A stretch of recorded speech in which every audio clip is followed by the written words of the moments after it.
Assalamualaikum warahmatullahi wabarakatuh. Salam sejahtera untuk kita semua. Om Swastiastu, Namo Buddhaya.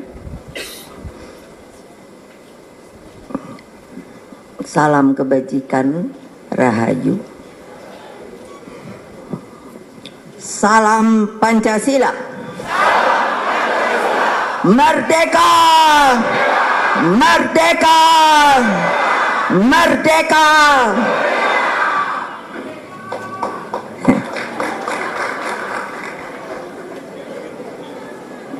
Tadi kita sudah mendengarkan hal-hal yang disampaikan oleh calon presiden kita, Bapak Ganjar Pranowo.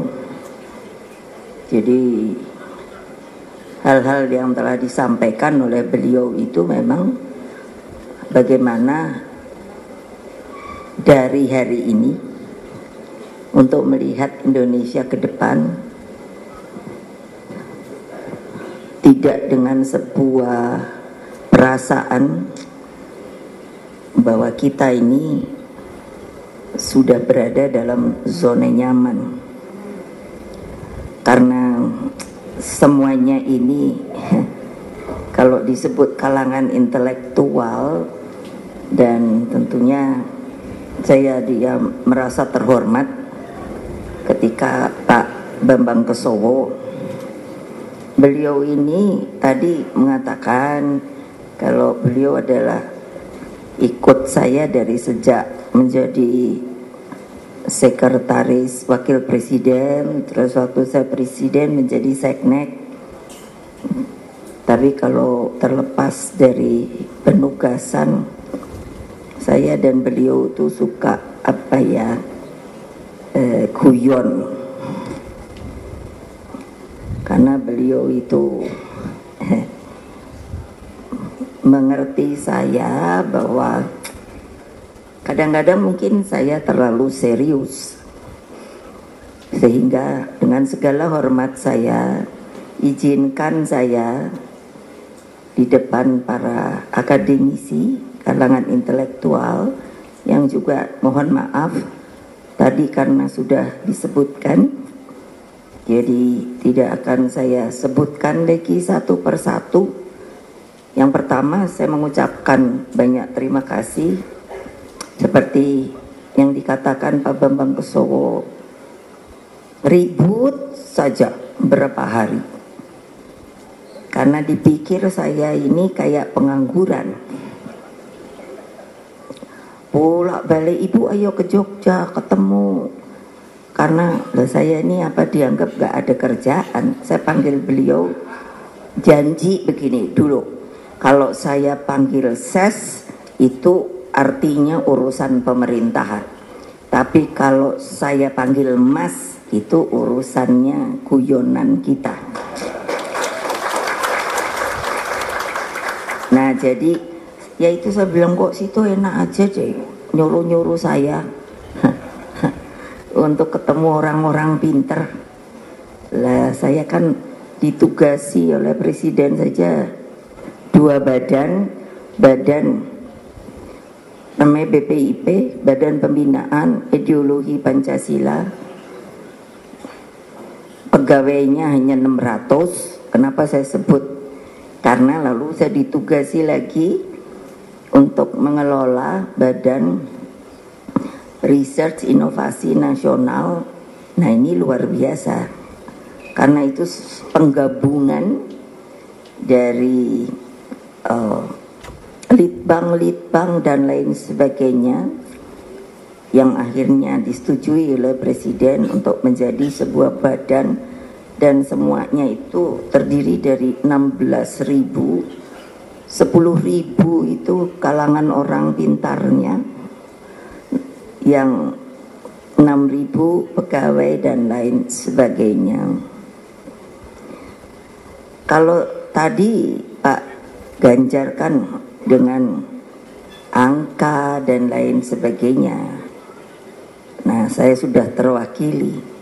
Jadi maksud saya mengapa BRIN ini itu saya sudah minta oleh pada Presiden sejak Pak Jokowi menjadi Presiden pertama. Beliau sering mengundang saya untuk berdiskusi terutama bagaimana memajukan Indonesia ini di dalam sebuah kemajuan yang bisa istilahnya lari cepat. Lalu beliau mengatakan, ya gimana research kita ya Bu? Ya saya cuma bilang begini, sepanjang keadaannya masih seperti ini, terpencar-pencar dan menjadi tidak jelas sebetulnya yang di research itu apa. Jadi wah itu lumayan sebuah diskusi yang intens. Ya saya tetap mengatakan, Pak saya ini udah 3 kali loh di DPR. Saya adanya di Komisi 4 tidak boleh bergeser satu langkah pun. Saya mengalami sekali betapa rendahnya research kita. Jadi tidak ada jalan lain kalau tidak disatukan, menurut saya tidak akan terjadi sebuah lompatan research yang baik. Akhirnya kok beliau setuju, karena mungkin saya yang cerewet tanpa memberitahu saya, tiba-tiba Sekap bilang, Ibu dicari presiden untuk apa? Ibu mau dilantik jadi apa?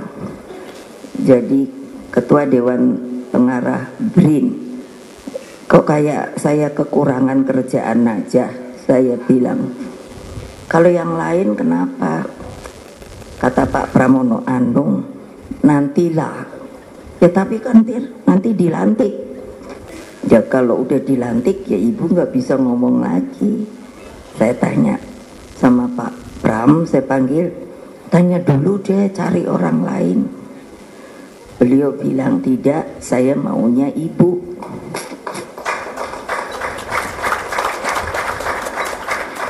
Mengapa hal ini saya sampaikan? Karena tadi Bapak Mangkusowo tumben agak meleset. Ya, memberitahukan penghargaan. Jadi bukan mau sombong. Saya ini orang yang suka dibully. Jadi saya mesti ngomong dulu.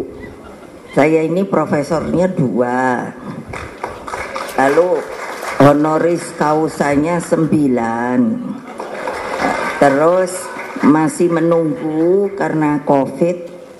Waktu itu tuh masih nunggu 6 lagi. Tadinya saya itu enggak ngerti loh. Jadi saya tanya pada teman-teman saya, apa toh artinya honoris causa? Kenapa saya enggak sekolahan malah dapat bertumpuk-tumpuk?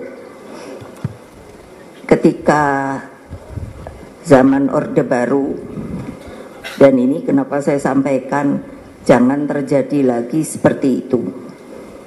Saya kuliah di Pajajaran, tapi pada waktu itu karena saya mungkin anaknya Bung Karno, tidak tahu kenapa saya tidak boleh kuliah, kakak saya tidak boleh kuliah, adik saya yang di SMP tidak boleh sekolah dan lain sebagainya. Ya saya hanya pikir lah lucu ya. Saya bilang pada ayah saya, ini peristiwa untuk Indonesia menurut saya terjadi kemunduran. Anak bangsa kok ndak boleh sekolah ya. Bapak saja zaman penjajahan, meskipun beliau dipanggilnya, Soekarno Inlander, ya, mesti digitukan. Kalau mau berontak, ada profesor siapa saya lupa. Itu yang pinter dulu ya. Lah terus saya bilang, saya mau pinter enggak kok nggak boleh ya. Ya tapi alhamdulillah mungkin akibat barangkali saya pintar, maka saya dapat penghargaan begitu banyak. Lalu saya tanya, loh arti honoris causa sama mereka yang tidak pakai honoris causa itu sebetulnya apa? Terus diterangkan oleh teman-teman saya juga dari kalangan intelektual. Itu sebuah penghargaan yang luar biasa karena yang dilakukan itu bukan hanya teoritis saja, tetapi sudah dilakukan. Oh begitu. Saya bilang pada teman-teman saya, oh kalau gitu saya keren dong ya. Begitu. Nah, maksud saya adalah mari tadi kemarin saya pidato terus. Kemarin sebagai BPIP saya diminta untuk mensosialisasikan Pancasila di dalam keputusan presiden itu harus disosialisasikan kepada kementerian dan lembaga. Jadi ya saya jalankan hal itu. Dan memang saya melihat tadi baik Pak Bambang Kesowo maupun Pak Ganjar itu tentu merasakan sesuatu dalam perjalanan bangsa ini. Ada hal-hal yang harus saya perhalus, itu ada kendala. Nah kendala itu tadi pun sudah disampaikan, masih banyak sebetulnya hal-hal yang menurut saya itu termasuk di dalam sebuah moral obligation yang bangsa kita ini sepertinya sudah lupa bahwa kemerdekaan yang pada waktu itu diambil, bukan diambil, tetapi diperjuangkan dengan darah, air mata, dan lain sebagainya yang sulit. Itu ternyata mungkin sudah mulai luntur. Banyak mahasiswa pada waktu saya diminta untuk bicara, kalau saya sudah bilang kalian tuh sudah mulai lupa loh, kalian tuh dapat hidup di dalam suatu suasana batiniah lahiriah, kita tuh merdeka. Mereka bilangnya begini, ibu ngapain sih mikirin merdeka, orang kalau udah merdeka ya merdeka bu. Aduh saya pusing sekali. Jadi itukah produk akibat merdeka itu? Padahal merdeka itu kan sebetulnya mengambil sebuah momen untuk merdeka secara politik, supaya kita bisa seperti tadi yang disampaikan oleh Pak Ganjar. Itu kan juga Bung Karno menerangkan bahwa kita harus berpolitik bebas aktif, berdaulat, dan merasa bahwa kita adalah bangsa yang merdeka, lalu bisa membangun yang namanya berdiri di atas kaki sendiri, lalu berkepribadian dalam bidang budaya. Menurut saya itu suatu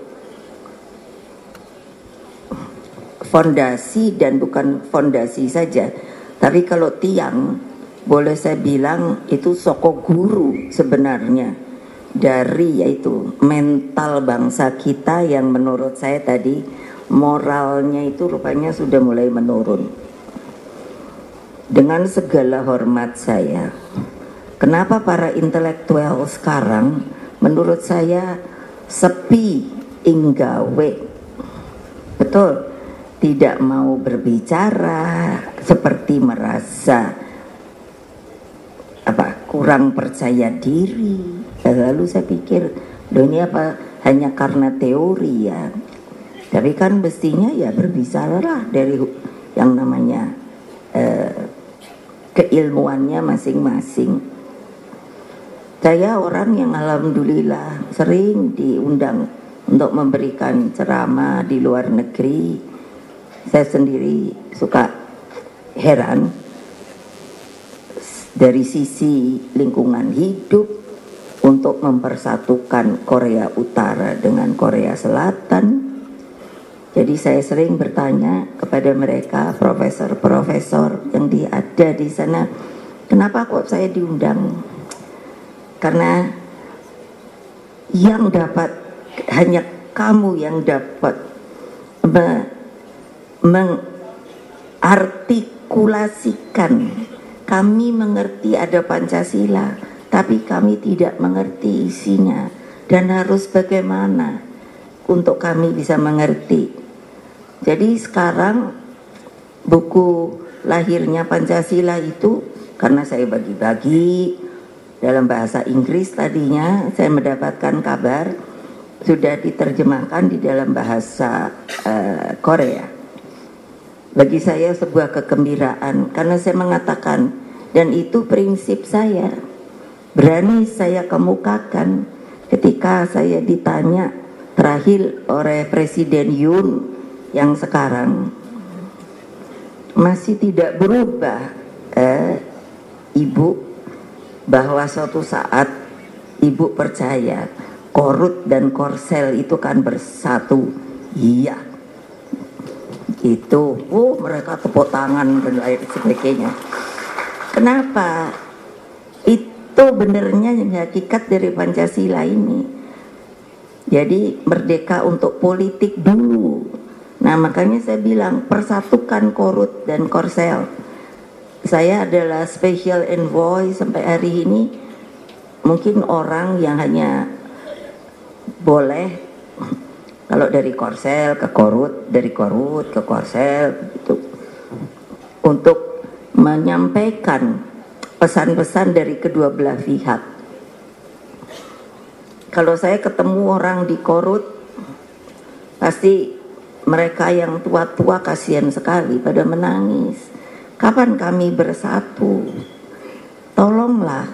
Nah, maksud saya menceritakan hal ini, terbayangkan apa tidak kalau kita yang sudah merdeka, berdaulat, bebas aktif, lalu satu dan lainnya sekarang ini seperti media yang harusnya, saya selalu mengkritik, mengapa kalian sepertinya kalau mencari demokrasi itu sudah mulai menjurus kepada liberal, tidak lagi mengerti kode etik jurnalistik, bahwa sebetulnya kalian harus memberikan masukan kepada rakyat seluruhnya apa yang harus dikerjakan, bukan hanya hal-hal yang sepertinya itu lapisan tipis belaka. Nah, maunya saya selalu bilang kalau memang tidak sama, ada perbedaan, ya jangan seperti saya bilang, saya jangan dibully dong. Kalau kamu tidak cocok berbeda sama saya, kamu datang ke sini, mari kita ngomong. Dari diskusi sampai debat saya layani. Tapi ternyata tidak ada. Apa artinya? Itu berarti moral dari bangsa Indonesia tuh menurut saya sudah turun. Keberaniannya itu sudah tidak ada. Loh, pertanyaan saya, coba itu dianalisa. Saya sudah suruh ahli-ahli sejarah. Coba deh, sampai hari ini saya tidak menemukan bagaimana melakukan komunikasi, memberikan informasi pada tanggal 1 Juni itu, ketika semua yang namanya para pejuang pendiri bangsa bisa bertemu tepat waktu, semuanya ada dari mana-mana. Pertanyaan saya, mengkomunikasikannya dengan cara apa? Kalau surat yang namanya intel tuh banyak sekali. Kalau getuk tular, belum tentu semua tahu arti getuk tular. Itu menjadi pikiran saya sampai hari ini. Tapi terus saya membuat saya berpikir, karena apa? Karena ada satu hal yang membuat mereka begitu mau berkumpul, yaitu semangat untuk apa? Untuk merdeka.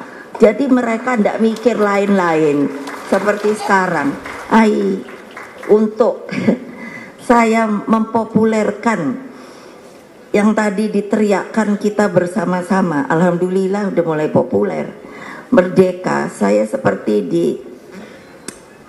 ditertawakan, apalagi ketika saya kenalkan merdeka itu ketika masih partai ini namanya PDI.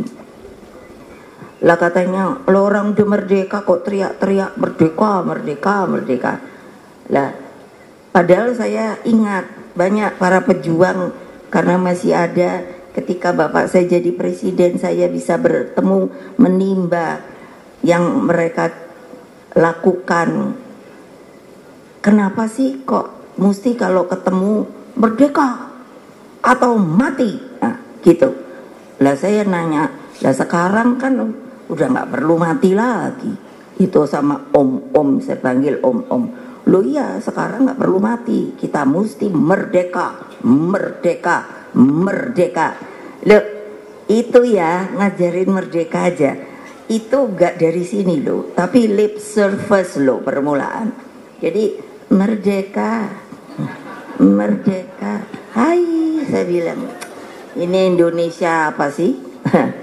Cobain. Lah kalau sekarang kan udah mulai merdeka, merdeka. Kalau rakyat udah lebih tahu. Kalau ketemu saya pasti Bu Mega, merdeka, merdeka gitu. Kenapa? Karena dia punya semangat. Itu tadi yang saya bilang, moral obligation-nya kemana? Setelah kita merdeka 78 tahun. Coba bayangkan. Terus mau tengok-tengok gini statis gitu. Tidak mau terus. Apa sih yang harus dijalankan? Lalu mesti tadi sudah dibilang ada bonus demografi, saya juga diomongkan itu 13 tahun. Ya bagaimana mencapainya? Saya hanya ingat pidato bapak saya, Bung Karno. Ketika itu mengatakan, yang kita harus pikirkan tuh, sudah jangan menjelimet kalau bahasa Jawa. Sudah, politiknya kita ambil dulu merdeka, karena pada waktu itu kan ada yang berbicara, lah terus kalau begitu rakyat kita masih bodoh, lalu bagaimana kalau kita mau membuat tata pemerintahan? Bung Karno ya bilang, loh ini pimpinan rapat kan dulu namanya Dokuritsu Zyombi Tio Sakai, itu kita rubah rapat para pejuang republik apa enggak boleh? Wah, semua bilang ya boleh. Ya makanya udah merdeka dulu, nanti ditoto. Bukannya harus belajar dulu, lalu apa mau penjajah itu memberikan. Coba bapak-bapak yang terhormat dan ibu-ibu pikir, saya ngitung, katanya 3,5 abad kita dijajah. Sampai para sejarawan saya suruh menelaah, ini beneran apa ya kita dijajah 3,5 abad itu? Loh kok enak banget ya? Kok enak banget ya? Diem aja. Mencoba ada perlawanan. Coba ayo bapak-bapak, ibu-ibu tahu nggak kalau Bakara itu di mana? Ayo, Bakara itu di mana? Angkat tangan. Kalau ada yang tahu. Nggak tahu toh? Iya tak? Kenapa? Karena nggak pernah mau tahu. Bakara itu adanya di Samosir. Coba dari apa itu namanya lapangan udara Silangit itu paling turun lah gitu. Waktu PDI yang saya suka jalan-jalan kemana-mana. Jadi itu kan apa ya? Tempat kayak headquartersnya Tuanku Imam Bonjol. Ayo, coba deh. Makanya kan, aduh saya pikir nih bangsaku nih mau jadi apa toh yo? Terlena bahwa sepertinya sudah merdeka, ya merdeka, sudah titik. Jadi statis, berada di dalam zona nyaman. Itulah kalau tadi Pak Ganjar bilang harus membenahi bagaimana jangan terjadi korupsi yang sekarang kelihatannya itu dekadensi moral kan. Coba bayangkan, padahal KPK tuh saya yang bikin. Ini sama beliau ini saya gerecekan. Tadinya saya nggak mau teken. Saya bilang kenapa itu komisi? Komisi itu sifatnya ad hoc, Mas. Gue bilang, kenapa nggak ada lain lagi ya yang bisa lebih mantap gitu? Karena ad hoc itu kan suatu saat bisa dibubarkan dan itu tap MPR memang untuk katanya membantu karena belum maksimal kepolisian, kejaksaan, maka harus dibuatlah sebuah lembaga lalu disebutnya komisi. Tapi beliau untuk mengingatkan saya, nanti ibu kalau nggak teken, ibu itu dibilang presiden itu yang tidak anti korupsi. Wah, betul juga ya. Ya wes taken way gitu loh. Nah, ini sifat hanya komisi menurut saya memang kurang kuat. Jadi harus dirubah. Tapi kalau nanti saya ngomong gini, rame deh di media. Ibu Megawati, karena kan dipotong, tidak setuju dengan adanya KPK, bla bla bla bla gitu. Nanti tinggal gitu aja. Tapi saya tidak peduli kok. Karena apa? Saya sama beliau ya di bawah beliau lah umur saya. Meskipun angkanya kalau anak-anak saya ini anak-anak partai maksudnya. Kalau banyak yang nanya, ibu itu kok kuat sekali, umurnya berapa ya? Ya 67 itu kan. Terus saya bilang, itu ada sekjen saya bilang, kamu jangan gitu loh, engkau nih ada yang mau sama saya repot loh. Lah coba, orang saya nih udah mau 77 loh. Jadi kebayang enggak? Dan saya tuh kebetulan lahirnya ya di Jogja ini, satu-satunya anak Bung Karno yang di sana itu, gedung apa namanya? Agung. Agung. Nah, Gedung Agung itu. Terus mesti ngungsi ke Kali Code situ. Ibu saya kan, menurut saya ibu saya makanya pahlawan begini.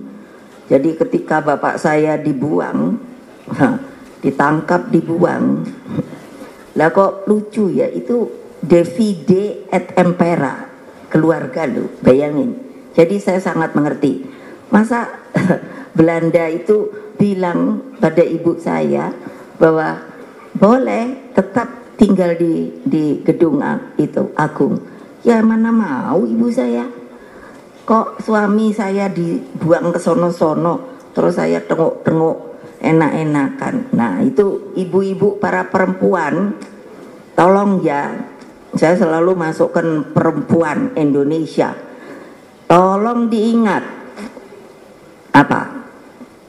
Loh, apa nggak pernah baca ya, bahwa di dalam bagian dari Undang-Undang Dasar itu mengatakan loh, setiap warga negara mempunyai hak yang sama di mata hukum. Coba, apa artinya? Ya laki, ya perempuan, ya anak, ya bayi, ya orang cacat, semua haknya sama.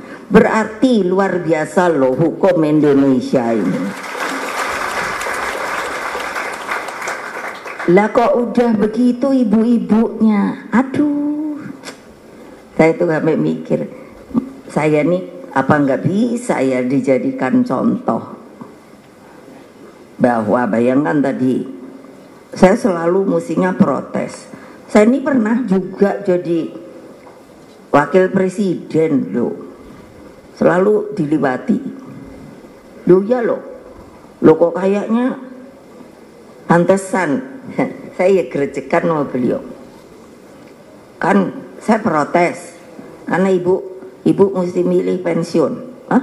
Milih? Maksudnya mau milih yang presiden atau mau milih yang bapres? Itu aturan mana? Lah saya orang bapres, aku bilang. Enggak, mesti milih. Ya udah aku ya presiden baik. Tapi kan saya protes. Lah terus saya bapres kok kayak dibuang gitu aja. Coba. Padahal pada waktu itu saya ini ditugasi presiden untuk bencana konflik, untuk bencana iklim, krisis. Nah kaum perempuan tuh mbok Indonesia, kalau saya bandingkan masa ibu saya ke sana, wah gini. Saya memberikan sebuah kapal dengan nama Laksamana Malahayati. Karena apa? Itu bukan nama Laksamana loh, dia namanya Laksamana. Dia seorang Laksamana, jenderal angkatan laut, dan dia tempur loh. Baca sejarah. Waktu itu dibunuh loh gubernur jenderal. Baru mau ngomong saya, Cornelis van Houtman. Perang tanding pakai apa? Pakai apa gini ini? Pedang. Lah kok menurut saya perempuan sekarang tuh karepe opo yo? Hah? Ya memang ada benernya itu. Karena apa? Wah, kalau untuk apa namanya? Selfie. Oh. Terus opo nehiku? Apa namanya? Nah, itu flexing. Udah gitu mejeng, Masya Allah. Lah iya loh, nanti kata ini yang ibu-ibu nih, Ibu Mega kok ngomongnya gitu, lah bener loh. Silakan aja lihat. Lah terus maunya apa? Saya nanya maunya apa? Terus anak-anaknya stunting. Saya urusan stuntingnya dibully hebat media nih. Terus urusan makan tuh, wah waktu saya bilang untuk ibu-ibu, mbak udah nggak, jangan mikir kalau masak tuh nggak usah selalu minyak goreng. Wah dibully. Ibu Mega tidak empati pada rakyat. Gile. Lah padahal saya tuh bilang itu dipotong karena saya bilang bisa dengan bikin kukusan, sayur, dipepes, dipanggang. Lah ini gimana ya? Kalau terus menerus begini saya khawatir loh. Saya hitung-hitung 3,5 abad itu kalau usia 70 tahun berarti 5 generasi pada waktu dijajah. Sekarang dari 45 saya berarti generasi pertama. Saya punya anak, punya cucu.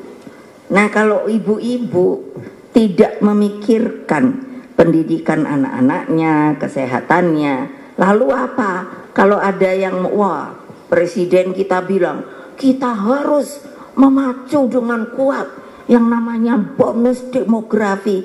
Terus saya bilang sama beliau, Pak semangat oleh, tapi mikiri ngopo kok ono stunting niku lho Pak. Stunting itu apa? Tolong dengan segala hormat saya, itu nanti beban negara. Kenapa? Pertumbuhannya pendek. Makanya saya ribut aja minta tolong ibu-ibu, ingat jangan stunting. Sininya rata-rata IQ-nya rendah. Apa artinya? Ini beban negara loh, mau diapain anak itu? Nggak ada sampai hari ini saya tanya profesor mana-mana, dalam negeri, luar negeri, itu ada obatnya nggak sih stunting? Belum ada. Jadi mestinya gimana? Resepnya adalah makan bergizi dalam 2000 hari. Lah saya pikir lah ibu-ibu ki kemana toyo? Ayo Kalau ini tausiah, ini tausiah saya. Lo betul loh. Bagaimana mau maju Indonesia? Ibu-ibu itu peranannya paling penting. Nah, apa? Mendidik anak-anaknya dengan baik untuk menjadi yang namanya anak generasi bangsa Indonesia yang merdeka, berdaulat. Iya dong. Masa sekarang saya lihat di TV, Masya Allah, antar geng motor, wah, terus bawa senjata, terus ada yang udah kena masuk rumah sakit. Ki piye lo, ibu-ibunya di mana? Yo, boleh. Nanti kalau gini kata Ibu Mega meremehkan kaum perempuan, tidak. Kalian mau punya waktu boleh. Mau arisan boleh, mau pengajian boleh, mau senam boleh, tapi begitu anak-anak pulang sekolah itu saya jalankan loh. Saya sudah menyediakan makanan yang bergizi. Nanti kalau saya ngomong gitu, Ibu Mega nyombong-nyombongin diri, tidak. Itu semua saya jalankan karena saya pun dipelihara oleh ibu saya, nenek saya, bapak saya menjadi seperti ini. Karena apa? Diberikan pendidikan yang baik, gizi yang baik, kesehatan yang baik. Peranan siapa itu? Ibu-ibu. Lah bapak-bapak itu kan cuman iku apa panganane nang kono kok ora enak. Wes nek ngono aku lunga wae ni sing tempate sing enak. Apa maksudnya? Ada tempat lain. Sampai saya kadang, saya ini ketua umum partai sekarang yang terbesar, tapi saya ini seperti konsultan pernikahan loh. Wah, betul loh. Lah sampai saya mikir sebetulnya saya ki sopo. Wah, ibu-ibu kalau udah datang ngelihat saya gro-gro, glubak gitu. Iki ngopo to nerangke wae urung. Cobain. Wes tak nengke wae. Udah, kalau udah diem puas, sini duduk minum. Kenapa? Ibu, ngono. Suami saya tuh selingkuh. Cobain. Kan kayak konsultan pernikahan toh. Tak pikir mau urusanmu jadi DPR apa-apa. Iku ngono. Lah terus ngopo nek suamimu selingkuh? Iya, ibu bilang sama dia suruh balik sama saya gitu. Lo. Emangnya itu urusan saya? Aku bilang gitu. Ya gimana dong Bu? Tolong dong. Udah gitu kalau enggak nanti saya digaplok. Lo kamu kok digaplok mau? Aku bilang. Terus apa kalau ibu ini nyuruhnya cerai? Bener loh. Kamu punya harga diri, aku bilang. Kamu itu kok mau digituin? Makanya udah bener Bu, ya cerai. Tolong ya bapak-bapak, kalau bener-bener cinta sama ibu-ibu diurus baik-baik. Lo buktinya sekarang, ayo. Ayo, lihat aja di TV. Loh, anaknya dibunuh, istrinya digaploki, ki piye to? Lah kalau saya nanti ngomong gini, pasti saya dibilang Ibu Mega tuh Islam tapi tidak Islami apa? Kan dibilang laki-laki itu imam. Oh gitu. Wow. Kalau perempuan itu makmum, saya ngerti, mengikuti. Tapi saya bilang pakai koma dong. Apa? Ini tangan saya gini, itu kayak mayungi, memberikan kasih sayang, memberikan kehidupan yang baik, memberikan nafkah yang baik, mencintai anak-anaknya. Itu tugas laki-laki loh, bukannya perempuan loh. Kalau ibunya aja mau kerja terus ditabok, ngapain kamu keluar-keluar mau cari laki ya? Gile. Ayo, bener nggak? Ayo ngaku, siapa yang gitu? Angkat tangan. Loh ya loh, kalau saya ngomong enak banget. Nah, ibu-ibu ayo menangin Pak Ganjar. Kalau iyalah, karena pasti ibu-ibu ditolong dari sisi hukum. Makanya mana ya? Itu ada Bu Bintang. Itu ibu, saya kalau udah kependekan perempuan dan mana? Itu perlindungan anak. Lebih ya loh. Laporannya ibu ini, bayangin Bu, di sini anak-anak itu dilecehkan. Lo terus sing lecehke iku sopo? Itu bapaknya sendiri Bu, mateng. Tahu kan? Itu namanya incest. Ayo, kalau nggak tahu aneh. Hah. Gile, aku bilang ini moral Pancasila. Hah? Walahu alam. Ini kan kebenaran loh bapak-bapak, ibu-ibu, kalau saya disuruh ngomong. Makanya saya ngomongnya kayak begini untuk menyadarkan kembali bahwa yang di atas ini rasa kebangsaan itu kemana. Kita harusnya akan toleran satu dengan yang lain, saling kasih mengasihi. Antara agama tidak ada perbedaan, antara suku tidak ada perbedaan, dengan Bhinneka Tunggal Ikanya. Kalau ada yang tidak setuju, saya bilang lebih baik kalian pergi dari Indonesia. Betul nggak? Ya, semangat toh. Merdeka, merdeka, merdeka. Itu ada yang diam bapak dua itu. Jadi dia belum ngerti kemerdekaan itu apa. Di sini, di dada bapak saya, karena saya diajari kalau ngomong sama orang tua itu harus yang santun. Bapak, ibu saya, kakek, nenek saya. Jadi kalau saya ngomong tuh sama orang tua, kan kalau ada orang tua salim, coba, kalau suruh mau liwat agak munduk. Tapi waktu saya ngomong pelan-pelan, bapak saya panggil saya gini, kamu itu kalau hanya dengan yang tua, tapi kalau yang biasa kamu nggak usah ngomong pelan-pelan. Loh terus gimana dong? Coba kamu teriak. Saya disuruh teriak, betul loh. Teriak, ya teriak aja saya. Teriak lebih keras, teriak lagi sekeras-kerasnya. Waktu itu gitu. Rasa di sini kamu gimana? Rasa di sini saya tuh bergetar. Nah, itu kamu masukkan teriakan merdeka, merdeka, merdeka. Itu Pak, ini kebangsaan loh. Ini kebangsaan loh. Siapa yang merasa bukan bangsa Indonesia? Sampai saya kemarin bilang di BPIP, apa itu Kumham? Saya bilang udah orang kayak gituan dideportasi aja dah.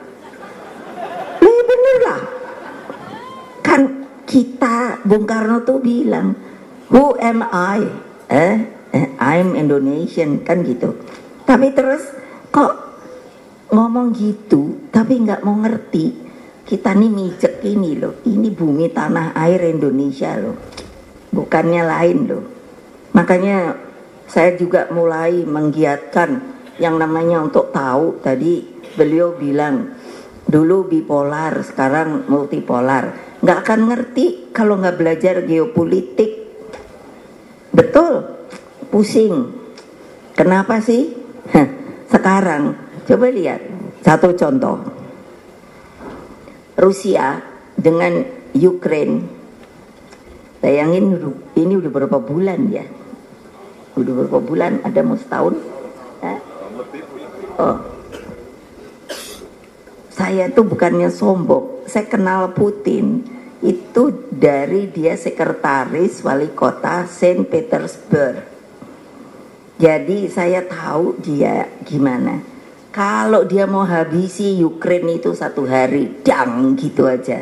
Tapi kan enggak. Yang beliau kesel, kenapa sih Ukraine pakai minta bantuan dari NATO?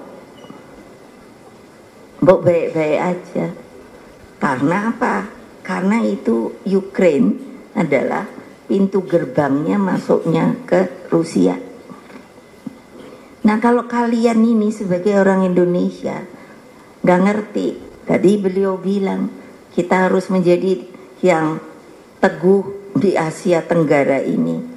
Saya bilang pada pemimpin-pemimpin ASEAN, oke, kita ASEAN, but ngerti, Indonesia is your brother. Karena kita paling gede. Kebayang nggak? Kalau kita terpecah belah, terus yang namanya ASEAN itu, Myanmar aja sampai sekarang nggak selesai. Ini geopolitik ya, yang harus kita tahu sebagai bangsa Indonesia. Dari situ kita akan tahu posisi kita di mana, kita harus apa, maunya apa, supaya kita maju ke depan. Karena Bung Karno bilang, apa sih merdeka politik kita tuh modalnya itu jembatan emas. Wah, saya waktu dengar gitu, wah, jembatannya aja emas. Loh kalau di sana nepo. Tapi itu terjadi loh. Ada seorang profesor Prancis dulu waktu saya presiden, itu ketemu, lupa namanya, tapi ya sekarang menceritakan Majapahit Sriwijaya itu hanya 2, itulah yang boleh disebut nation. Kalau kerajaan-kerajaan lain menurut saya belum. Nah itu beliau profesor ini bilang, kamu itu bisa, saya bilang kamu nggak usah panggil saya eksselensi, udah panggil aja saya Mega. Itu tahu nggak yang namanya di dalam saya, beliau membaca apa sih namanya di Borobudur itu apa namanya, relief itu, di situ tuh disebut bahwa katanya lantainya saja itu dari emas. Saya bilang nggak salah. Nah tapi pada kenyataannya di dalam penggalian itu saya waktu presiden sering loh diberitahu, betul. Jadi ada pembuktian. Wah, saya bilang. Dan kekayaan kita nih memang luar biasa loh saudara-saudara. Tetapi sekarang akibat kita tidak mempunyai tadi moral obligation sebagai sebuah bangsa yang merdeka, yang mesti mengikuti Pancasila, yang pasti sudah bisa dibuat dan kerja kebenarannya, bukan teori belaka. Itu saya rasa, saya bisa bayangkan Indonesia di sana. Saya bilang sama Pak Jokowi, Pak, Bapak ngopo kok hitungnya 2045, mbok bikin ngono 100 tahun. Xi Jinping, saya kalau mau ngomong gini, saya suka terus nanti diomonginnya Ibu Mega tuh komunis. Aduh sakit hati deh saya. Loh, orang kok saya dibilang komunis, bingung saya. Xi Jinping itu kasih surat sama saya bahwa ketika dia terpilih lagi sebagai, kan di sana yang tinggi, yang jadi pimpinan itu kan justru sekjen partai, itu sudah membuat 100 tahun Tiongkok itu mau kemana. Dia diminta lagi oleh rakyatnya untuk membuat lagi 100 tahun. Jadi berarti 200 tahun Tiongkok itu jadi apa? Menurut saya luar biasa. Beliau tulis suratnya sekarang, karena sebetulnya saya diundang. Sekarang katanya poverty di kampung-kampung apa udah 0% Mega. Saya kapan-kapan terus pengen lihat. Nggak kebayang saya. Nah makanya saya buat ketika HUT partai saya, tagline-nya itu fakir miskin diurus oleh negara. Saya bilang kalau ada yang menyanggah ini, maka orang itu melanggar Undang-Undang Dasar 1945. Ya. Untuk apa ada Menteri Sosial? Ayo, Lombok menghilangkan kemiskinan itu gimana? Lalu bonus demografi saya pikir gimana ya, bisakah habis yang namanya fakir miskin itu?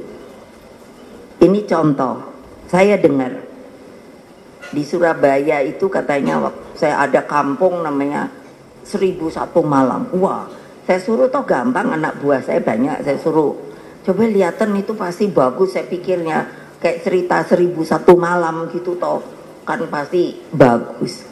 Ya Allah ya Tuhanku, banyak itu ada jembatan layang, itu banyak mereka hidupnya, rakyat kita, rakyat Indonesia itu di kolong jembatan itu. Lalu saya bilang sama Mbak Risma, kamu lihat itu, angkut itu rakyat Indonesia.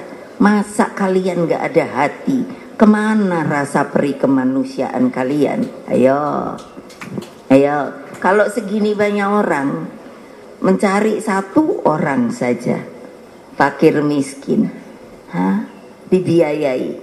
Kalau ada anak cacat, apa sih biayanya? Berapa sih? Saya apa nggak nangis ya? Nangis loh, tapi kok kayaknya kok cengeng. Ketika 17 Agustus kan ada yang main piano dan dia menang, nyanyinya luar biasa itu. Sopo namanya itu? Putri Aryani. Nah, Putri itu Aryani. Jadi saya lagi suruh, saya tanya, saya banyak teman-teman profesor juga, doktor gitu.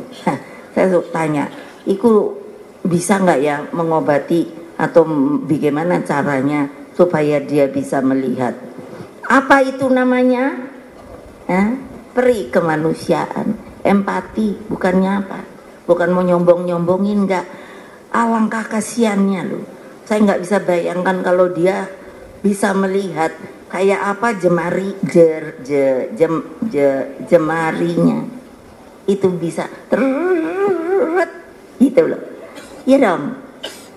Ada anak Bali tanya Ibu Bintang, dibawa Ibu Bintang ketemu saya, nggak punya tangan dua-dua. Masa kalian nggak bisa ya mengambil hal-hal seperti itu? Itu namanya gotong royong, aktif, bukan kekeluargaan. Kekeluargaan tuh statis. Oh, kita tahu ini anak saya, cucu saya. Oh, kita kumpulan keluarga. Sudah. Tapi kalau gotong royong tidak akan bertanya siapa kamu. Mari ambil satu. Kalau kalian mau gotong royong, kalau nggak sanggup 4 orang ngurusi satu. Saya tuh sampai bercita-cita seperti itu. Nah, baru keadilan sosial bagi seluruh rakyat Indonesia insya Allah tercapai. Demikianlah, terima kasih. Wassalamualaikum warahmatullahi wabarakatuh. Om Santi, Santi, Santi Om. Salam Pancasila. Merdeka! Merdeka! Merdeka!